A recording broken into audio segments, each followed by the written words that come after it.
피청구인 대리인 질문에 아까 대통령이 국정원장인 증인을 패싱하고 1차장하고 통화할 이유가 뭐 있겠느냐 이런 취지로 물으셨는데, 일단 통화한 것 자체는 팩트입니다.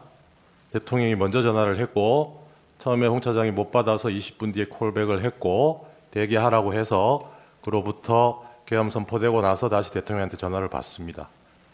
그 계엄 선포 후에 대통령한테 전화를 받은 시점이 언제냐면요, 밤 10시 53분 뭐 이 무렵입니다. 증인 대통령실에서 국정원으로 돌아오는 길에 도중에 대통령한테 전화 받으셨죠? 예. 그 시간이 10시 55분이에요. 네, 11시 55분에서 57분 그렇게 11시 조금 전이라고 이제 기억하고 네네. 있습니다. 이게 시점이 대통령이 홍 차장한테 마지막으로 전화한 53분 2분 뒤에요. 그 직후예요. 그 대통령이 증인한테 전화하면서 내가 좀 전에 1차장하고 통화했다 이 얘기 안 합니까? 네, 그때는 말씀 못 들었습니다.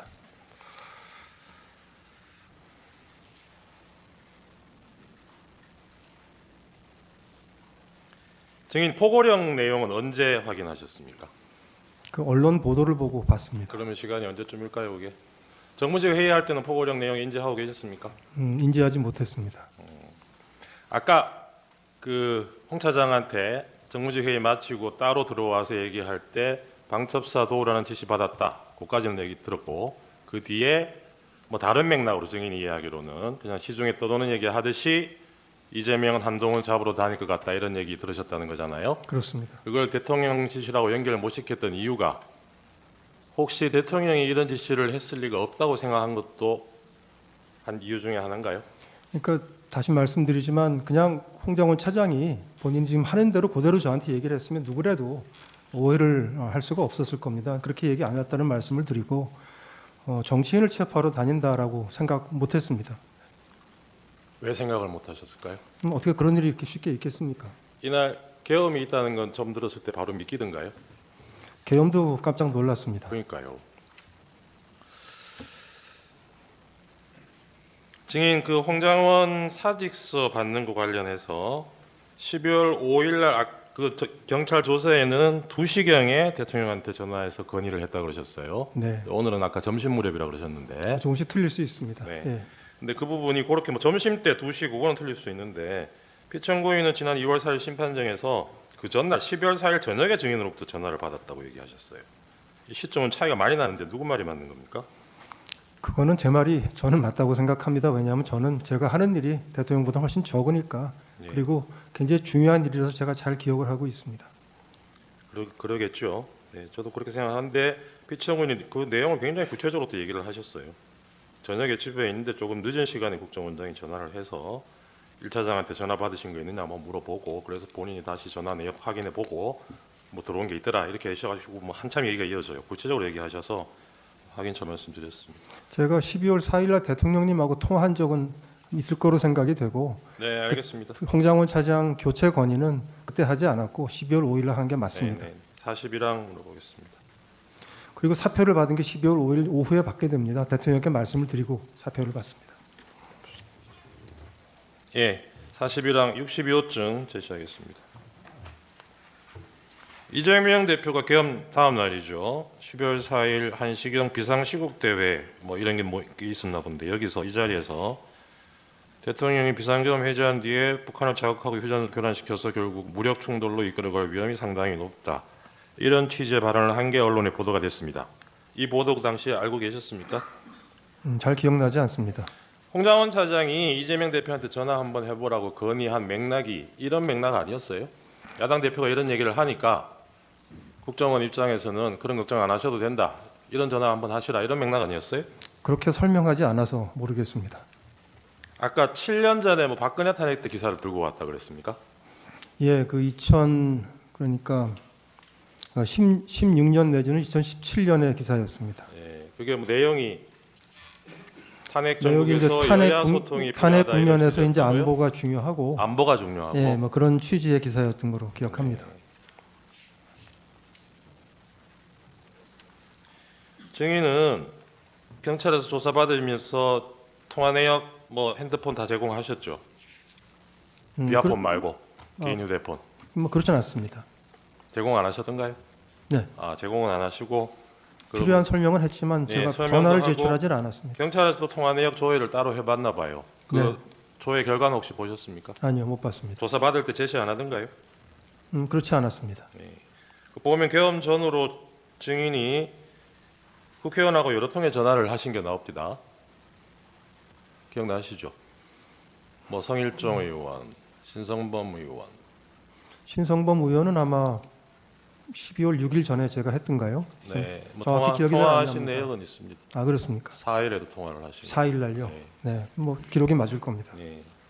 아까 홍 차장이 이재명 대표한테 전화 한번 해보시라 한 것, 그 자체로 무슨 정치적 중립 위반이라고 생각을 하셨다는 건데, 증인이 여당 의원들하고 통화하는 것은 괜찮고 야당 대표한테 통화하는 것은 바로 정치적 위반이 됩니까?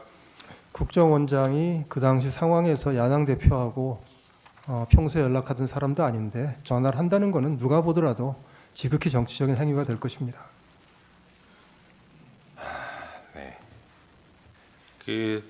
이 당시에 보지는 못하시겠지만 홍 차장이 12월 5일 아침에 김태효 안보일 차장한테 보낸 텔레그램 메시지 나중에라도 보셨죠?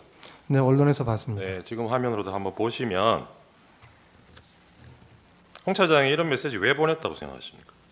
저로서는 알기가 어렵습니다. 그 앞부분 한번 보세요. 다행히 국힘 탄핵 반대 당론이 나왔고 오늘 대국민 담화를 하신다니 천재일우의 기회입니다. 보이시죠? 네, 예. 국힘에서 탄핵 반대 당론 나온 거를 다행이라고 표현을 하고 있어요. 이 얘기는 홍 차장은 이 시점에도 대통령이 탄핵 겪지 않고 그 자리를 지키기를 바랬던 걸로 보이잖아요. 네, 그러기 위해서 이런 제안을 한 거고 본인이. 근데 이런 사람이 아까 저 피천고인 대리인 쪽에서 물으시는 것처럼 대통령과 통화하면서 없는 얘기 만들어가지고 이런 메모 허위로 만들어내고 이럴 이유가 뭐가 있을까요? 그렇게 통화가 됐으면 저한테 그대로 얘기를 하면 되는데 왜 이렇게 말을 꼬아서 했는지 모르겠고요. 저는 그것도 증인하고도 얘기가 다른 겁니다, 홍 차장이. 네, 뭐 그렇습니다. 그리고 네. 저는 홍 차장이 지금 뭐 박선원 의원하고 연락을 했다는 것도 전혀 몰랐고 나중에 봤고 예, 그것도 제가 근데 여쭤볼 김태효 거- 차장한테 시간이 이렇게 연락하는 사이인 줄도 사실은 몰랐습니다. 알겠습니다.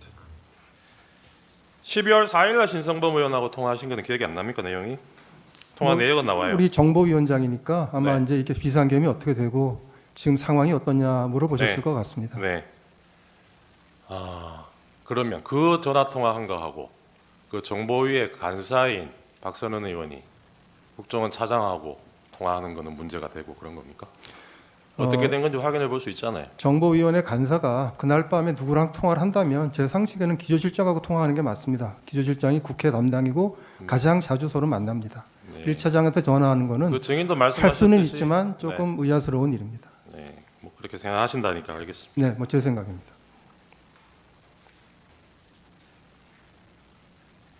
이날 정보위에서 이런 설명 시간이 마련된 것은 신성범 의원이 조선일보 기사 보고 홍장원에게 전화를 걸어서 먼저 국회로 오라고 해서 이런 자리가 마련된 건 알고 계시죠? 제가 신성범 위원장 전화했을 때 신 위원장은 저한테 홍장원 차장이 온다고 해서 오라고 했습니다라고 했습니다. 그래요? 예. 나중에 보니까 또 다른 얘기 나온 거 물론 나중에는 봤습니다. 전화는 먼저 하기는 한 걸로 나와요. 통화 내역을 보면 신성범 의원이 홍 차장한테. 네. 네.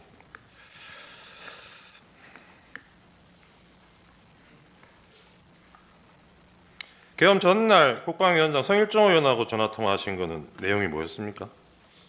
그럼 12월 2일인가요? 2일이죠. 2일 저녁에. 송일정 의원은 친분이 제가 있으니까 전화를 가끔은 합니다. 네. 글쎄요, 당장은 기억이 나지 않습니다. 그러니까요. 이게 국정원의 정무직 고위공무원이 국방위원회하고 정보위원회 위원장이나 간사위원들하고 통화하는 게 아주 이상한 일은 아닌 것 같은데. 아주 이상한 일은 아니지만 그때 누구 한 사람을 찍어서 네. 박선원 간사가 물어본다면 기조실장이 더 자연스럽습니다.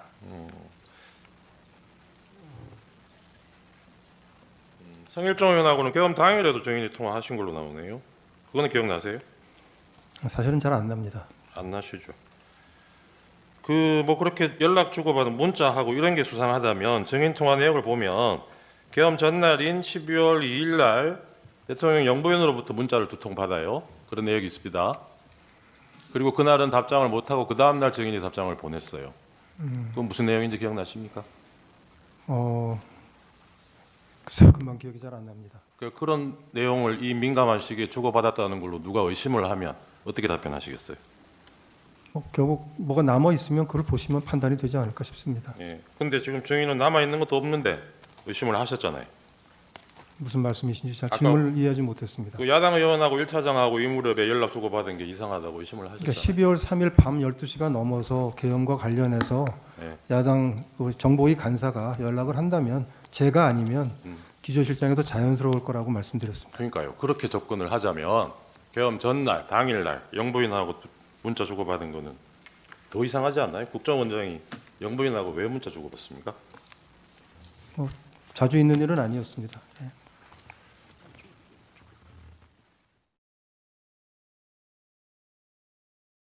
여러분의 생각은 어떠신가요? 댓글로 남겨주세요. 지금까지 K트렌드 뉴스에서 소식을 알려드렸습니다. 시청해주셔서 감사합니다. 좋아요와 구독도 잊지 마세요. 감사합니다.